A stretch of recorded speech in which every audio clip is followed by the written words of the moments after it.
Soul learn 2 novel के इस part की स्टार्टिंग वहीं से होती है जहां स्यू यून ने अपने पर्सनल बॉडीगार्ड्स और योहा और उसकी टीम के साथ एक बैटल करने को कहा। अब स्यू यून ने ऑर्डर दिया, वैंग युए 30 लोग चुनो और स्मॉल टीम 1 के साथ प्रैक्टिस बैटल करो।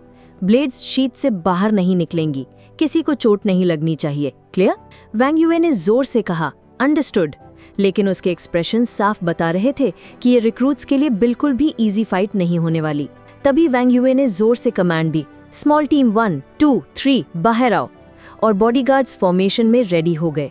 इस बीच जुआंग तियान युहाओ के पास आया और धीरे से बोला, तंगडोंग कैसल रहना, ये लोग बहुत रफ होते हैं, फॉर्मेशन मत तोड़ना, बस डिफेंस पर फोकस करना।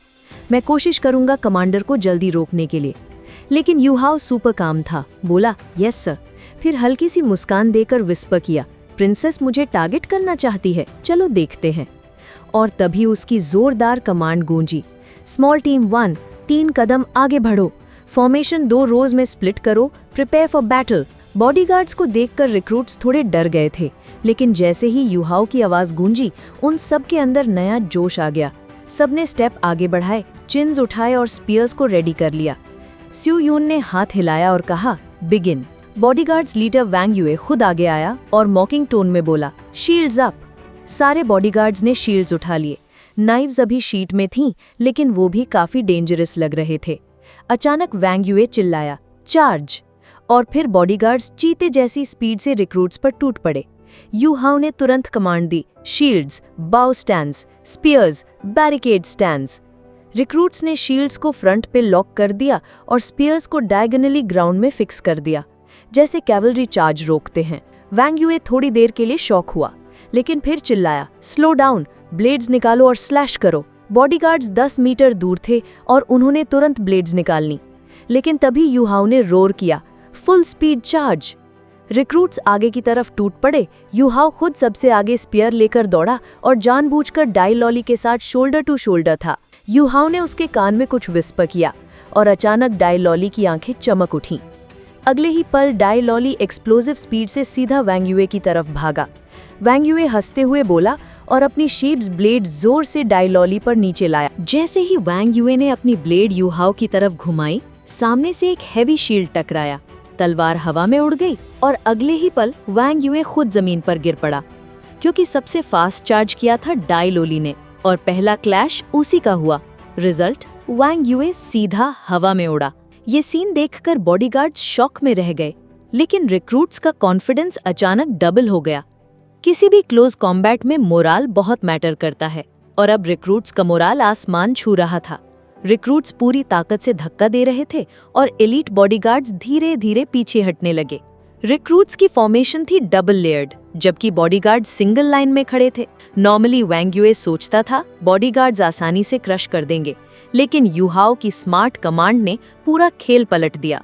स्ट्रेंथ में भले ही रिक्रूट्स कमजोर थे, लेकिन फॉर्मेशन और मोमेंटम ने उन्हें बराबरी पर खड़ा कर दिया। और तभी सेकंड रो के स्पीयरमैन ने हमला किया।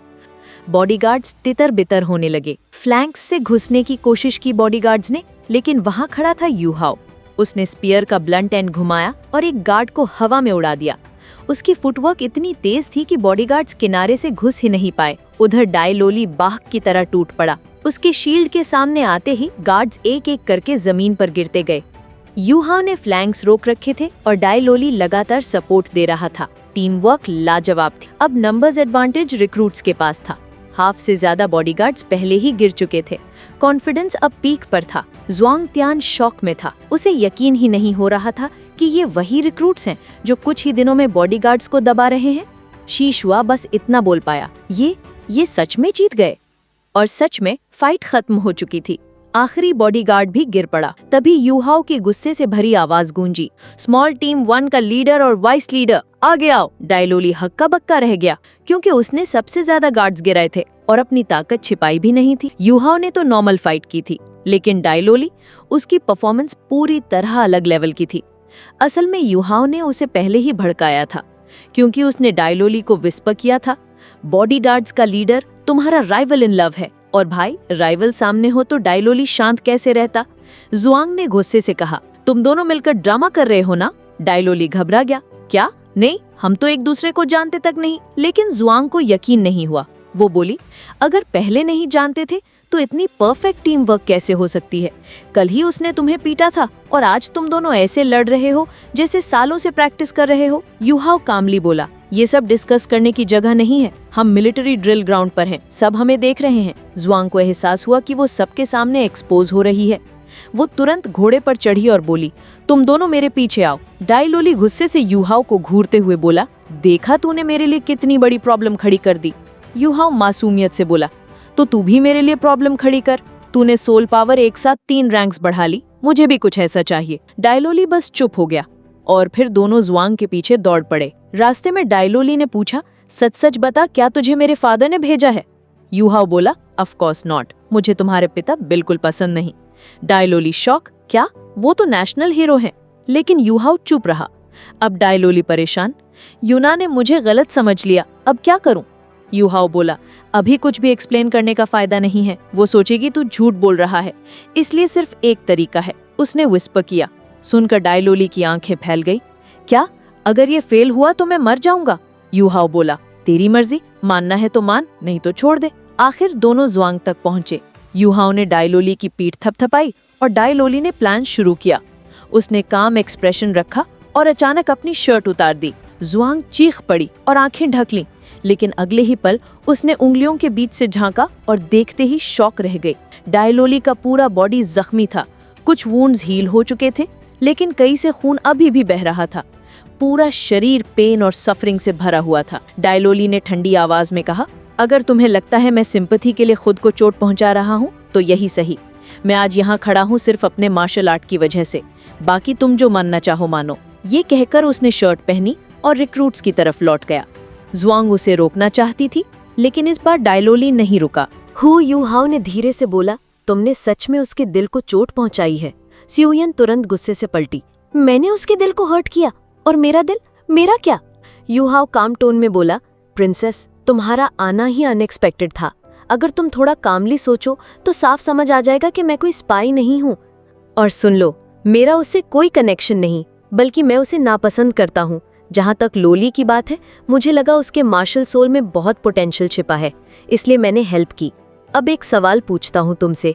स्यूयन थोड़ी कंफ्यूज्ड होकर बोली, क्या? यूहाओ ने सीधे पूछा, उसके मार्शल सोल की स्ट्रेंथ 20 साल तक बाहर क्यों नहीं आई? क्या इतनी ईजी है उसे बाहर निकालना? मैंने उसे पूरे महीने ट्रेन किया, लेकिन वो स्ट्रेंथ कल ही क्यों बाहर आई?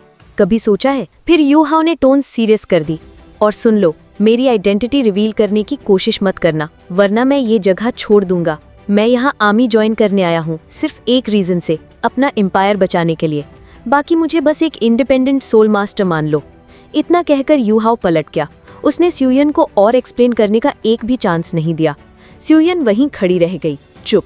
उसकी आंखों में सोच की लकीरें साफ दिख रही थी। कल रात के सारे सीन्स उसके दिमाग में घूमने लगे, खासकर डाइलोली की वो आंखें। वो एक्सप्रेशन फेक हो ही नहीं सकता था। उसने धीरे से कहा, लोली, सॉरी, मैंने तुझ पर गलत इल्जाम लगाया। वो दौड़कर उसे रोकना चाहती थी, लेकिन ईगो बीच में आ गई। बस दूर से देखती रही और यूहाओ और डाइलोली रिक्रूट्स के रैंक्स में लौट आए।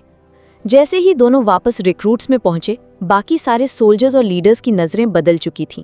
बॉडी गार्ड्स तो क्वाइटली खिसक चुके थे और रिक्रूट्स, उन्होंने यूहाओ और लोली को घेर लिया, हवा में उछाल दिया।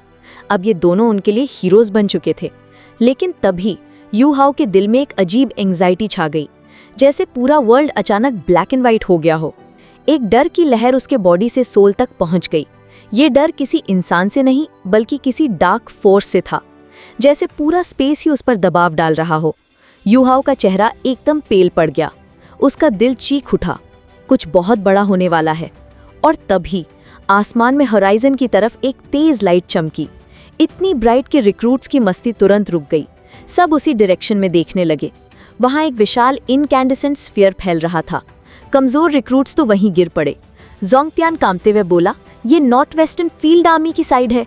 ये तो यूहाओ और डाइलोली के चेहरे का रंग उड़ गया। डाइलोली अचानक भागने ही वाला था कि यूहाओ ने उसे पकड़ लिया। कहाँ जा रहे हो? लोली की आवाज कांप रही थी। वहां नॉर्थ वेस्टर्न फील्ड आर्मी है, वहां मेरे फादर हैं। यूहाओ ने उसे कसकर रोक लिया। सब हो चुका है, तू अभी कुछ नहीं कर सकता। जब तक सही इंटेल नहीं आता, तू मेरे पास से कहीं नहीं जाएगा। अगले ही पल 6th रिजर्व लेजेंड में इमरजेंसी विसल गूंज गई। हर तरफ से सोल्जर्स टेंट से बाहर निकलकर असेंबल होने लगे। पूरा कैंप मोबिलाइज हो गया।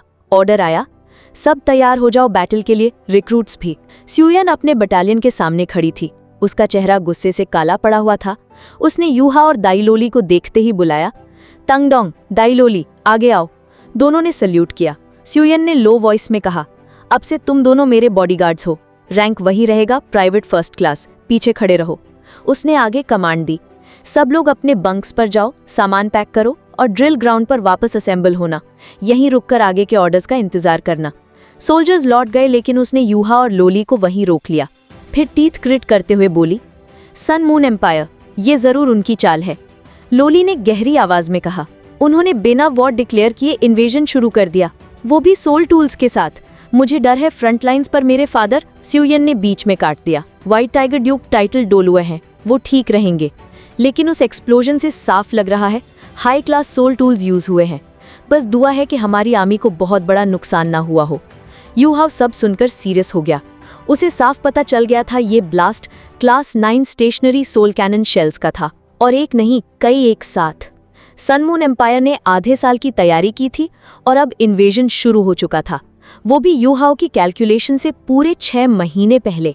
स्टारो एम्पायर उनका पहला टारगेट बन चुका था और यूहाव जानता था कि इस बार नुकसान बहुत